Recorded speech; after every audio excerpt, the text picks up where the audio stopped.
Hello and welcome to the Wise Way to Yoga podcast. In this third episode, Cecile and I discuss why gentle yoga is not always safe and why listening to your body is not listening to your whole body intelligence. We also touch on body image and how it can affect our safety on the yoga mat and a lot of other fascinating topics so that you, dear listener, can not only practice yoga safely, but also so that you can learn to reconnect your mind and body, tap into your body's intelligence, and feel expansive in the process.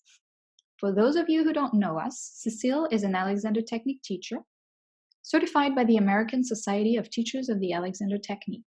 Cecile has been practicing in the Boston area for over 20 years and is the author of the book, The Wise Way to Yoga, our main inspiration for this podcast. And I, Mona Kelly, I'm a multi-passionate yoga teacher, certified in Vinyasa, Kundalini, and Restorative Yoga. I am also a student of Cecile, which means that my yoga classes, taught exclusively online, integrate the Alexander Technique principles for a fun and safe yoga practice. I also practice Vedic astrology, one of the most profound self-knowledge tools, in my humble opinion. Welcome to episode number 3. Hello, Cecile. How are you? Hi, Mona. Doing good, although I had a little cold, so I might be coughing once in a while, but don't worry about it. I'm fine. All right, perfect. It's good to know. So welcome to episode 3 of the Wise Way to Yoga podcast. Today, I would like to talk about the concept of gentle yoga. We know that there are many yoga styles out there, Vinyasa, Ashtanga, Bikram, but also yin and restorative, who are more into the gentle yoga category. But I would like to ask you if you believe that gentle yoga is always safe. Good question, because very few people ask that question. Most people assume that if they take a gentle yoga class, they're 100% safe. The only people who know that's not true are the people who took classes like that and realized that it wasn't always safe. Now, why is it not always safe? There are lots of reasons. One of them is because the only way to be safe moving your body, whether it's yoga or not yoga, is to have an awareness of your whole body intelligence guidance, and have an awareness of what it feels like when you function as an integrated whole. And that is not part of yoga teacher training courses, unless it's one of the one I'm teaching in. Absolutely. Yes, and so people focus too much on the perfection of the pose instead of the perfection of their functioning as an integrated whole. And so the minute you stop working with your whole body intelligence, then you're kind of at odds with it. Even if you do something gentle. If you remember in another episode, I talked about someone who had been enjoying yin yoga, and she wasn't even feeling pain while she was doing yin yoga. She really enjoyed the muscle stretching and taking the time, and she felt she was very mindful. But then she was in pain the rest of the time, and it turns out that she was overstretching her muscle without forcing them, but just with time and all this. And then she was achy all the time, to the point she couldn't even go to work. Wow. So that was an extreme case. But so the components are, it's not because it doesn't hurt that it's safe.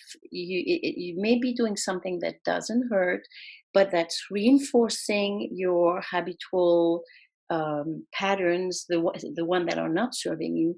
And so you may even feel good doing that in yoga, and then it creates trouble for you off the mat. So what you're saying is that the only concept of feeling good is not good enough to feel safe, to practice yoga safely.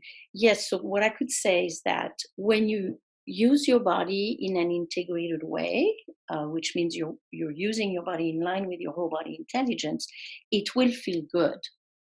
But feeling good doesn't mean that you are working with your, it doesn't go both ways. I understand. Okay? Yeah, that makes sense. Excuse me. So there's that. And then there's also the fact that a lot of yoga teachers, because of the evolution of yoga, have not learned what I'm just talking about. And they pass on what they've been taught. And as we saw before, yoga comes from a patriarchal society where no gain, no pain, no gain. And and these days, people think they're far away from that. They're like, oh no, I know better, but they still feel that no strain, no gain. Like if they don't strain a little bit, they feel like they're not doing enough. But strain is a precursor to pain. So we're not as far away from no pain, no gain as we think we are. And the other thing is, there has been a lot of misconception coming from the 19th century and the bodybuilders and the beginning of fitness that have made it okay for people to assume that the army stance is the right way to stand up. So even a lot of yoga teachers do that, where they're arching their back, they're using their muscle to push themselves up in what they think is a good posture stance, when in fact this is working against your whole body intelligence. It's passing on a misconception about good posture that's creating more problems than it resolves anything. Yeah, So and I don't want to go completely off topics, but a practice like Pilates that was invented by Joseph Pilates, um, I realized that actually Joseph Pilates was in the army for many, many years, and he learned that whole that starting posture before you even start getting down onto the mat, and just the way you stand. It's very absolutely. military. Also with the feet out, like we think that it's coming from the ballerinas, but it's actually coming from the military in Pilates. So it's good to notice, to mention that, because it's true that when you stand so uptight and straight, you can't sustain it for a long time. It's not natural, no comfortable. So that's why Mhm. people keep going from pushing up and holding to collapsing To down and collapsing down, yeah. slouching. And then what do? They go outside of themselves. They go to massage therapists. They go to people to fix the discomfort in their body. Or these days, I see there's an invasion of gadgets Gadget, yeah. to help your posture. But the latest one that I've seen is it's like a necklace that has something hanging in the back, a little square, that every time you slouch, it reminds you. Yeah, But since people have the wrong idea about what it's like to sit up straight, the minute they're reminded, they use their back muscle to go up. And that is exactly. not sustainable. So So tip number one, do not invest money on those gadgets. It's not going to help long term, at least long yes, term, and even short term, but it even gives short you term. the Yeah, illusion that you're doing something good. But either you realize that it's not changing your posture, or it's changing your posture, but you're creating a lot of holding. Now, I want to say that actually, among all the gadgets for posture, those who remind you that you're slouching are the one that could have a good use okay, if people learn what I'm of teaching. course. Yeah, So if you really know how to release upward from your support and not engaging your back muscle and activating your whole body intelligence, then it becomes an asset, because it's like, yeah, it's not easy to remember every time you get lost in your habits. So that's the only kind of gadget that I would support if it's combined with education about. of course. Yeah. Yeah. And actually, also, we talk a lot about um, activating your whole body intelligence. And, for our listeners, we'll go into more details of what this really, in a very concrete way means. Hmm. So, um, I just wanted to point that out, Yeah, that absolutely. And we'll go into that's more going to be part details. of the next series of podcasts, Hmm. where I will talk about the postural mechanism, which Yeah. is something we are all born with. And I'll tell you more about that. And when I refer to your whole body intelligence, when it comes to posture, movement, and all this, I'm really referring to the postural mechanism, which was a mechanism designed for you to handle your best posture, best balance, and best coordination. Yeah. But given people don't know about it, they work hard at getting those things when they're uh, given gift, birthright. It's their Yeah. birthright. So, but we'll get more into that later. Yes. Yeah. So you mentioned yoga teachers training, and Yes. I've been in three different yoga teachers training. Two of them were pretty intense, and I also go to a lot of yoga classes out there, and I'm hearing a lot. Listen to your body, but I believe you make the distinction between listening to your body and listen to your whole body and listen to your whole body intelligence. And I know you make the distinction between these three items. So could you elaborate on those? Yeah. So when people say listen to your body, really what they mean is make sure you're not hurting yourself, make sure you're not feeling pain somewhere. They're not even warning you about strain, just pain, really. And often it means you tend to focus on body parts, whichever body parts is starting to feel uncomfortable. That's what you focus on. So listening to your body is really an approach where you're listening to body parts and pain to make sure you're not creating pain in the moment. Listening to your whole body is already better because instead of focusing, waiting to see where you're going to feel discomfort or pain, you constantly be aware of your body as a whole. You're less likely to do something that's good for one body part and not good for another. Um, and um, and so an example is like, people talk about shoulder openers. So many people have a posture problem.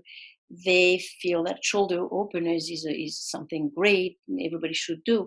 But the issue with that is, yes, it feels good in the moment. And if you want to do it to feel good in the moment, great. But if you think you're going to change your posture by doing that, you're mistaken, because when you force your shoulders to open up, you're actually compressing the shoulder blades in the back. Yep. And anything you do to help your body should be good for every body part at the same time. You shouldn't have something that feels good for one part and then does Of something course. not so Yeah. good for the other. So when you're aware of your whole body and you know that compression is not a good thing, especially yeah. So you're being alerted that you're doing something that's not so good for you, and maybe you do less. And now the third one is that your that postural mechanism, that whole body intelligence can knows better than your mind, better than your teacher, better than your any books, what is right for you in this moment. And it if you let it, it will guide you. And that guidance is even more specific and of higher quality than just listening to your whole body. But you do have to listen to your whole body to be able to hear that guidance. Yeah. So it's a little bit of a process of surrendering and Yes. trusting that your body knows better Yes. how it should align in a very specific posture or in a very specific life circumstances or activities. Exactly. And the surrender is really, that's where there need to be a change of mindset. Absolutely. Since Yeah. the 19th century, people think that tensing your body is a good thing. And controlling with the Controlling mind. with the mind, and tensing the body means you're getting stronger and you're developing willpower and all that. This is actually how we interfere with whole body intelligence. So in fact, instead of constantly engaging with our muscle in being a slave to the mind that decides what is right, um, you want to stop engaging your muscle that way so that your body can engage for you. So you have to stop micromanaging so your body can, your whole body intelligence can macromanage for you. And when you do it yourself, you often could create damage, even as you're feeling good. When you let your whole body intelligence do it, it's comfortable, but it's efficient, and it makes your whole body benefit. Yeah, and it reminds me a little bit of what if we were to have to think of beating our own heartbeat or breathing. We do those things automatically. So there is definitely an inner intelligence in our body. So why being so controlling when we're exercising or when we're practicing yoga in that matter? And So what I could say to answer this rhetorical question mhm. is that we live in a society that has increasingly encouraged people to be in their heads. So Yes. often people are disconnected from the neck down, and yet it's also this, the industry of fitness is still strong, but there's a disconnect from the head and the body, Mm, and so people exercise, but they're still very disembodied. mm, And I had a personal experience about that brought me to all those mm. distinctions that I'm making. So do you mind elaborating on? Do you mind elaborating No, on no, of this? course. So what happened is that I used to exercise 3 hours a day. Oh wow, I've never been there. Yeah. I'm And too lazy for that. well, I was motivated because I have a very strong, compact body, and I can put on weight very easily. So I was always motivated to do my best in those, learning about nutrition and exercising. And in those days, I was doing what I thought was right and what I heard around me, which is the more you exercise, the more you sweat, the more you make your muscle work hard, the better, and you to keep trim and all that. So I was doing that. And at the time, I was working on a PhD. So I was like, okay, I'm attending to my mind, I'm attending to my body. I thought I was really in tune. But then I got married and I got pregnant with my first child. And one day at the library, I found my very pregnant belly squished against the table as I was studying. And I remember if I hadn't been pregnant, I probably wouldn't have even paid attention. But Mm, because I was pregnant, I remember thinking, "Oh my gosh, what am I doing to my baby?" And right after, what am I doing to my body? And probably because it was my calling to work with that, I that was a really deep insight for me, because in that moment I realized, wow, there's more to being in tune with my body than feeling my muscle yeah. when I exercise.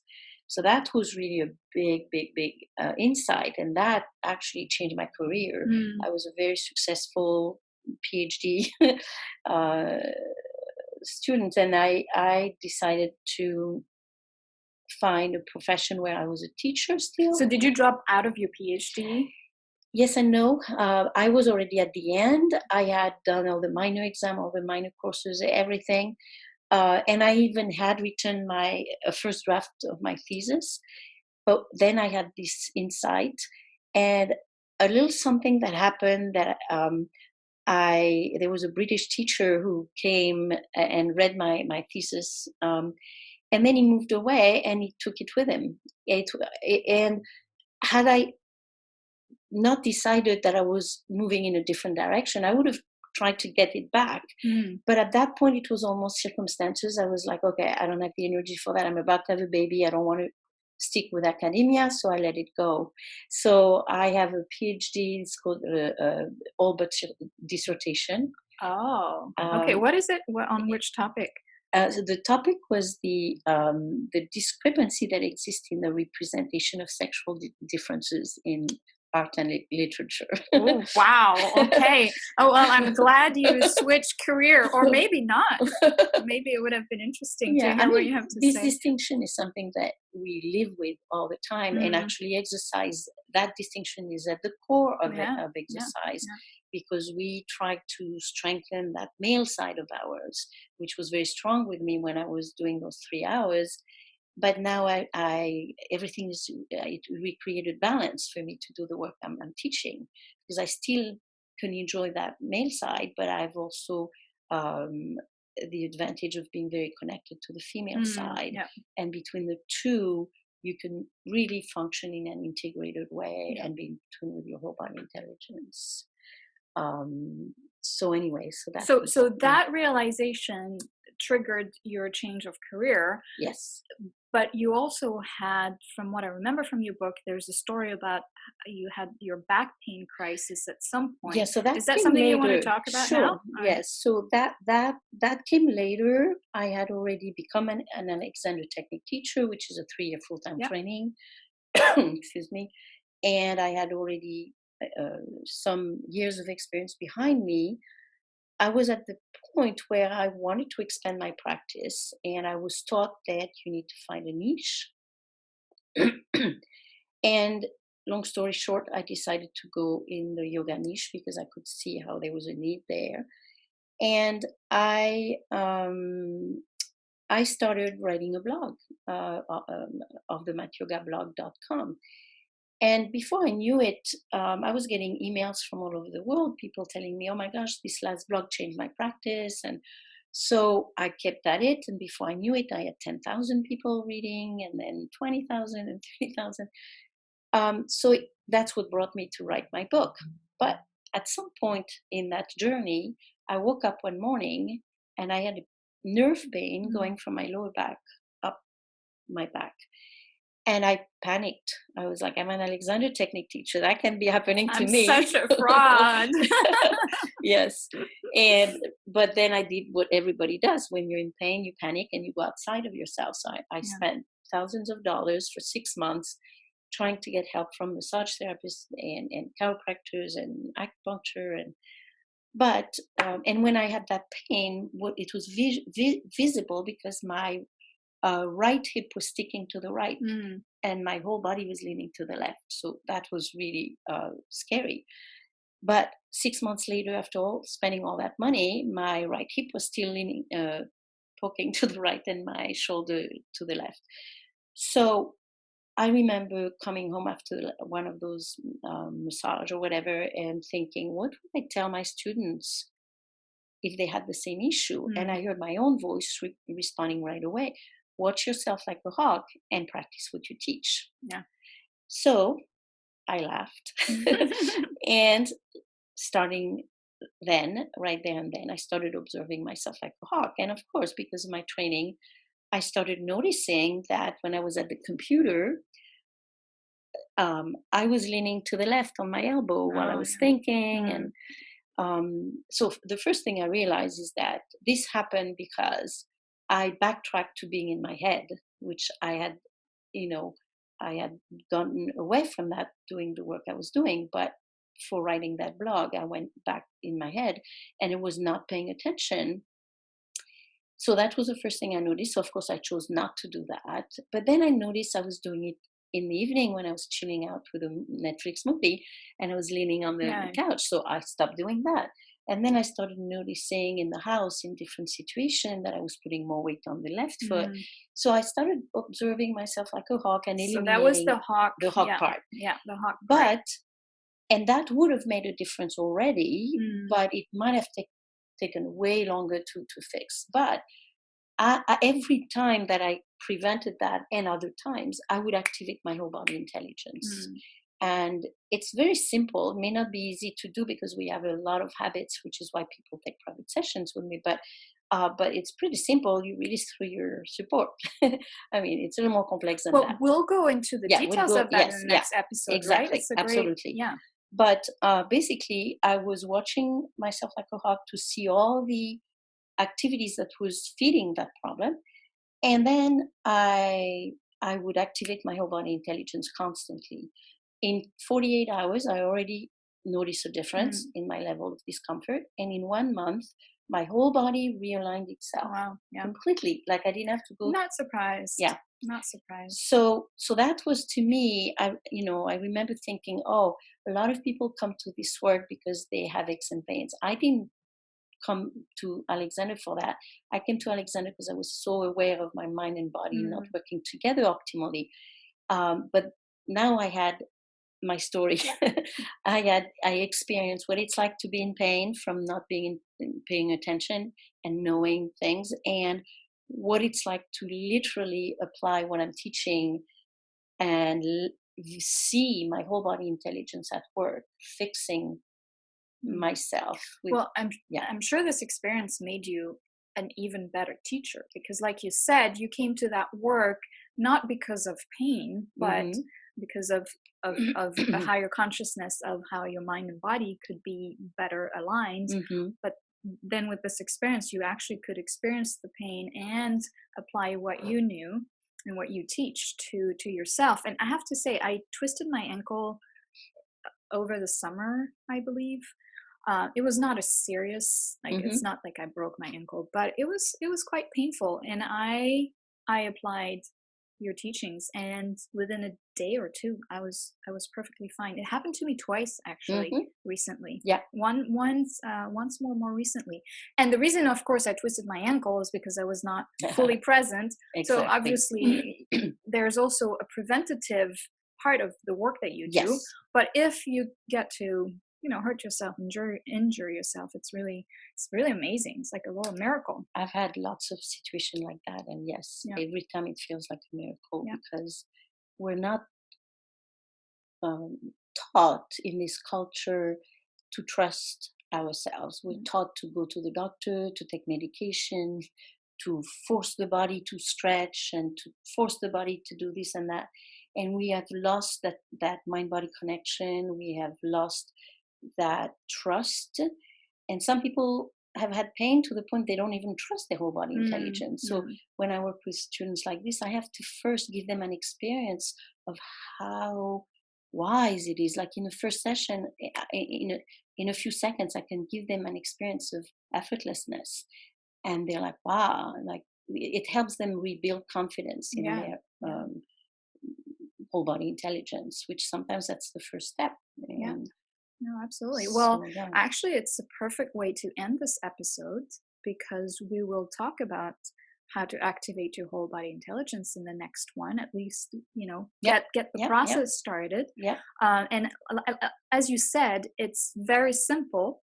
But I was doing this bike. I bought a stationary Yeah, bike for my yeah, husband's Christmas gift, yeah. and of course, I'm the one using it. It was kind of a indirect Yes. gift to myself.